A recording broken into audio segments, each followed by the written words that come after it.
Aujourd'hui est un jour de mémoire et de colère. Il y a 1 an, on a trouvé un bateau qui était à la dérive depuis une semaine. On a retrouvé 25 survivants dessus et on a su par les survivants qu'il manquait au moins une 60aine de personnes qui avaient embarqué et qui étaient mortes en dérivant, sans eau, sans nourriture, dans le froid, dans le mauvais temps.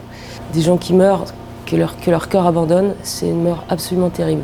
C'est tragique et on veut se souvenir de tous les morts et on pense aux survivants. Il semblerait que les personnes à bord étaient capables d'appeler les secours avant que leur téléphone ne soit endommagé par l'eau et qu'ils perdent aussi leur GPS. La trace de ce bateau a été perdue par les autorités et que personne n'a cherché à savoir ce qui s'était passé. Les survivants racontent qu'ils ont vu des drones, des hélicoptères, des avions les survoler, que des bateaux les ont abordés et sont repartis. Ce qui signifie que des gens savaient exactement dans quelle situation ils étaient, parce qu'il n'y a pas d'ambiguïté quand on rencontre ce genre de petits bateaux avec des gens en train de mourir dessus. Et à ce moment-là, c'est une tragédie toujours, mais surtout ça devient un crime, parce qu'abandonner des gens en mer, le droit l'interdit.